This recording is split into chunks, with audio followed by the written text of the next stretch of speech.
Assalamualaikum warahmatullahi wabarakatuh. Selamat pagi anak-anak semua. Semoga semuanya dalam keadaan sehat walafiat. Amin amin ya rabbal alamin. Baik anak-anak, pada hari ini kita akan belajar materi PAI dan Budi Pekerti kelas 5 semester 2 pelajaran 9 Sholat Tarawih dan Tadarus Al-Quran bersama Ibu Novitasari SPDI. Anak-anak, coba perhatikan gambar di samping. Ketika bulan Ramadan, amalan apakah yang sedang dilakukan pada gambar tersebut? Ya, benar. Yakni sholat tarawih. Sholat tarawih dan tadarus Al-Quran merupakan amalan sunnah yang dikerjakan pada bulan Ramadan. Karena hal tersebut merupakan perbuatan terpuji dan berpahala sangat besar. Tahukah anak-anak, 3 pintu utama pada bulan Ramadan apa saja? Ya, 3 pintu tersebut, yang pertama adalah 10 hari pertama akan mendapat rahmat, 10 hari kedua akan mendapatkan ampunan, dan 10 hari ketiga akan terbebas dari api neraka. Oleh karena itu, kita ketika bulan Ramadan, kita berlomba-lomba untuk melakukan kebaikan ya dengan melaksanakan amalan-amalan sunnah sebanyak-banyaknya. Materi yang akan kita pelajari pada kesempatan ini, yang pertama adalah tentang sholat tarawih dan yang kedua tentang tadarus Al-Quran. Materi yang pertama adalah tentang sholat tarawih. Bagian 1, pengertian dan hukum sholat tarawih. Tarawih berasal dari bahasa Arab yang artinya istirahat. Maksudnya, sholat tarawih itu dilaksanakan dengan diselingi istirahat. Sholat tarawih dikerjakan pada malam bulan Ramadan setelah melaksanakan sholat isya. Dikerjakan ya ketika kalian sudah sholat isya, setelah itu berjamaah lagi melaksanakan sholat tarawih. Sehingga sholat tarawih memiliki rakaat dan bacaan yang panjang. Dan dalam melaksanakannya itu memerlukan istirahat. Istirahat dilakukan setiap selesai salam dan hanya sebentar. Setelah itu dilanjutkan lagi dengan sholat tarawih. Hukum sholat tarawih adalah sunnah muakkadah. Maksudnya, sholat sunnah yang sangat dianjurkan. Rasulullah SAW senantiasa melaksanakan sholat tarawih selama bulan Ramadan. Bagian 2, pelaksanaan sholat tarawih dan witir. Sholat tarawih dapat dikerjakan secara berjamaah atau sendirian. Tempatnya pun bisa di masjid atau di rumah. Mungkin saat COVID-19 ini, ketika wabah COVID-19 ini masih banyak, maka kita boleh mengerjakan di rumah. Waktu untuk pelaksanaannya setelah sholat isya sampai sebelum masuk waktu sholat subuh. Dan jumlah rakaat sholat tarawih itu ada 2 macam. Yang pertama, ada yang mengerjakan sholat tarawih 8 rakaat dan ada pula yang mengerjakan 20 rakaat. Dan masing-masing memiliki ketentuan atau tata cara yang berbeda. Dan semuanya pernah dikerjakan oleh Rasulullah SAW. Bagi umat Islam yang melaksanakan sholat tarawih sebanyak 8 rakaat, pelaksanaannya sebagai berikut. Yang pertama, niat sholat tarawih dengan membaca usolli sunnatat tarawih arba'a raka'atin mustaqbilal qiblati imama ma'muman lillahi ta'ala. Jika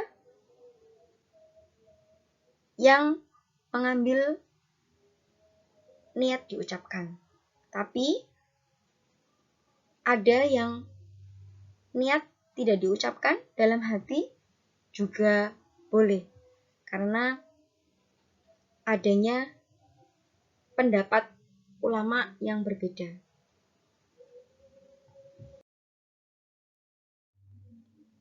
Selanjutnya, yang kedua, setiap sholat dilaksanakan dengan 4 rakaat sehingga seluruhnya dikerjakan dengan 2 kali salam. Sehingga 4 rakaat, salam, baru 4 rakaat lagi. Salam lagi. Setelah itu baru dilanjutkan dengan witir. Ada juga yang mengerjakan 2 rakaat salam, 2 rakaat salam, sampai 4 kali, sehingga jumlahnya 8 rakaat. Ketika istirahat, para jamaah membaca doa sebagai berikut. Asyhadu an la ilaha illallah, astaghfirullah, as'alukal jannah, wa a'udzubika minan nar. Allahumma innaka 'afuwun tuhibbul 'afwa fa'fu anni. Selanjutnya, selesai berdoa, dilanjutkan mengerjakan sholat tarawih 4 rakaat lagi, selesai salam, kemudian beristirahat sebentar sambil membaca doa di atas. Dan setelah selesai sholat tarawih 8 rakaat itu, kemudian dilanjutkan dengan witir, boleh 1 rakaat, boleh 3 rakaat. Tapi yang lebih sering kita lakukan dianjurkan adalah memakai 3 rakaat witir. Pelaksanaan sholat tarawih ini mengikuti apa yang dilakukan oleh Rasulullah SAW. Sebagaimana hadis yang diriwayatkan oleh Aisyah, yang artinya Aisyah radhiyallahu anha ditanya tentang sholatnya Rasulullah SAW pada bulan Ramadan. Aisyah berkata, tidak pernah Rasulullah SAW menambah di bulan Ramadan dan tidak juga di bulan lainnya lebih dari 11 rakaat. Beliau sholat 4 rakaat, maka jangan engkau tanyakan kebaikan dan panjangnya rakaat-rakaat itu. Kemudian beliau sholat lagi 4 rakaat, maka jangan engkau tanyakan kebaikan dan panjangnya rakaat-rakaat itu. Kemudian beliau sholat lagi 3 rakaat. Ini adalah dalil menunjukkan bahwa Rasulullah juga pernah melaksanakan sholat tarawih 8 rakaat, kemudian dilanjutkan dengan witir 3 rakaat.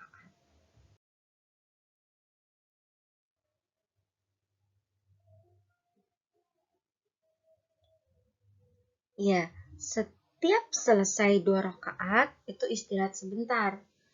Nah, saat istirahat, imam mengucapkan sholawat sebagai berikut. Allahumma sholli ala sayyidina Muhammad. Yang artinya, ya Allah, limpahkanlah kesejahteraan kepada junjungan kami. Kemudian para jamaah menjawab, Allahumma sholli wa sallim alaihi. Yang artinya, ya Allah, limpahkanlah kesejahteraan dan keselamatan kepadanya. Kemudian dilanjutkan sholat 2 rakaat lagi setelah salam. Istirahat sambil membaca sholat seperti sebelumnya sampai pada sholat tarawih yang terakhir.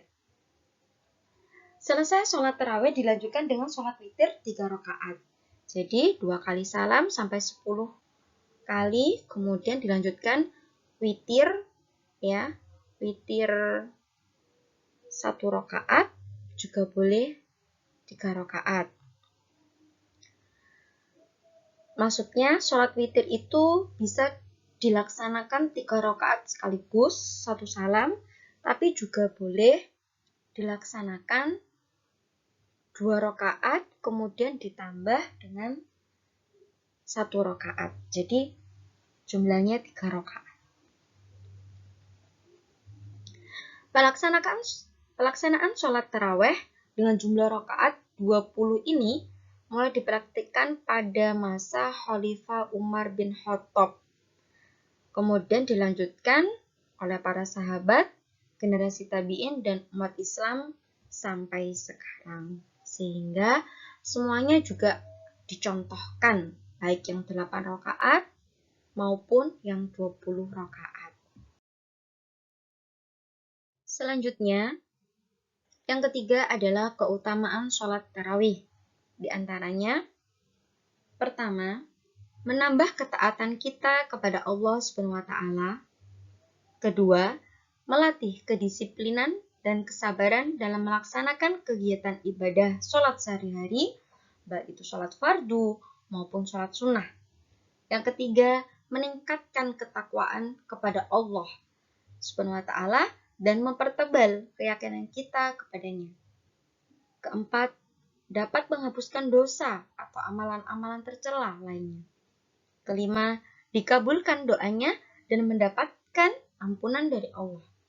Keenam, mendapatkan Lailatul Qadar, yakni malam yang lebih baik dari 1000 bulan. Yang ketujuh, mempererat silaturahmi sesama kaum muslim. Bagian yang kedua kita pelajari materi ini adalah tentang tadarus Al-Quran. Nomor 1, yakni makna dan hikmah tadarus Al-Quran. Mungkin anak-anak sudah sering ya ketika bulan Ramadan mendengar kata-kata tadarus Al-Quran ya. Kalimat tadarus Al-Quran itu.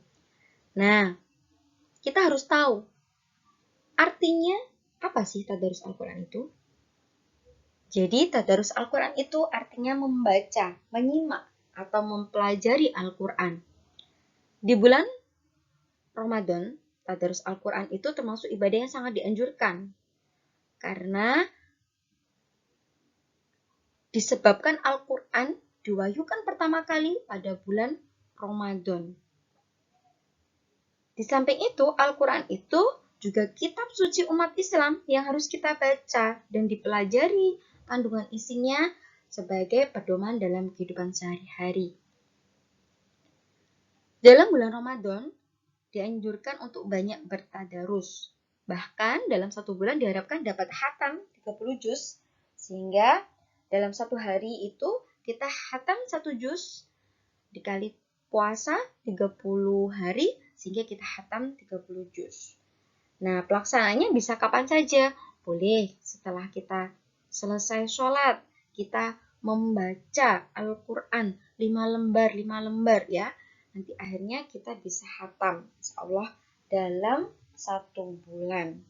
Karena nilai tadarus Al-Quran ketika kita membaca Al-Quran, ya, 1 huruf bernilai 1 kebaikan. Bahkan ketika bulan Ramadan, itu bisa dilipat gandakan oleh Allah pahalanya. Di antara hikmah dan manfaatnya, di antaranya yaitu dapat menjadi pelita dan petunjuk bagi yang membacanya. Dengan sering membaca Al-Quran, hati kita akan dipenuhi hidayah dari Allah, sehingga kita akan terhindar dari segala dosa dan kejahatan. Yang kedua, dapat memberikan syafaat atau pertolongan bagi yang membacanya di hari kiamat nanti. Sesuai dengan sabda Rasulullah SAW, Iqra'ul Qur'ana fa'innahu ya'ti yaumal qiyamah syafi'an li ashabih. Bacalah Al-Quran karena ia akan datang di hari kiamat nanti sebagai penyelamat bagi pembacanya. Hadis riwayat Muslim. Semoga kita termasuk golongan orang yang mendapatkan syafaat ya atau pertolongan karena kita membaca Al-Quran tadi. Amin amin ya rabbal alamin. Hikmah atau manfaat yang ketiga yaitu dapat membedakan mana perkara yang benar dan mana perkara yang salah. Karena dengan petunjuk Al-Quran, seorang yang beriman itu akan mudah membedakan mana yang diperbolehkan Allah dan mana yang dilarangannya. Seperti dalam Quran surat Al-Baqarah ya dijelaskan ayat 185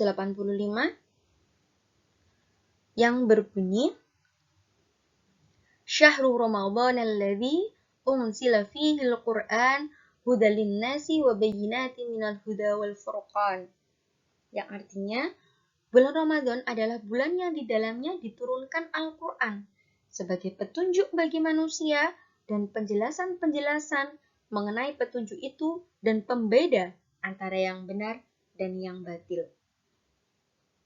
Selanjutnya, yang keempat, hikmahnya atau manfaatnya, yaitu menjadi obat, syifa, ya, menjadi obat atau penyembuh dan rahmat bagi segala penyakit, khususnya penyakit hati, iri, dengki, marah, ya, dan lain sebagainya. Itu bisa menjadi penyembuh, bisa menjadi obat. Allah menjelaskan dalam Al-Quran yang artinya, dan kami turunkan dari Al-Quran sesuatu yang menjadi penawar dan rahmat bagi orang yang beriman. Sedangkan bagi orang yang zalim, Al-Quran itu hanya akan menambah kerugian. Quran Surat Al-Isra ayat 82. Kedua, tentang tata cara bertadarus Al-Quran. Tata cara, ya, atau bagaimana caranya kita bertadarus Al-Quran, itu ternyata ada caranya. Yaitu yang pertama, harus suci dari hadas dan najis. Sehingga sebelum baca Al-Quran, kita dianjurkan untuk berwudu, untuk menyucikan diri dari hadas. Dan badan, pakaian, tempat membaca Al-Quran pun, ya, itu kita harus lihat najis atau tidak. Yang kedua, menutup aurat dengan busana yang bersih dan suci. Yang ketiga, dianjurkan menghadap ke arah kiblat. Keempat, menempatkan Al-Quran di meja atau tempat yang lebih tinggi daripada kaki kita. Yang kelima, memulai tadarus dengan membaca surat Al-Fatihah. Keenam, membaca Al-Quran dengan pelan, tartil, dan fasih. Ketujuh, pergunakan tangan kanan untuk membuka setiap lembaran Al-Quran. Kedelapan, selesai membaca ditutup dengan bacaan Shadaqallahul Azim, yang artinya Maha Benar Allah dengan segala firman-Nya. Lalu, jika ada pertanyaan, bagaimana ketika saya belum bisa membaca Al-Quran? Tetap kita harus belajar. Meskipun itu terbata-bata, ASEAN membacanya, itu kita juga mendapatkan pahala, 2 pahala.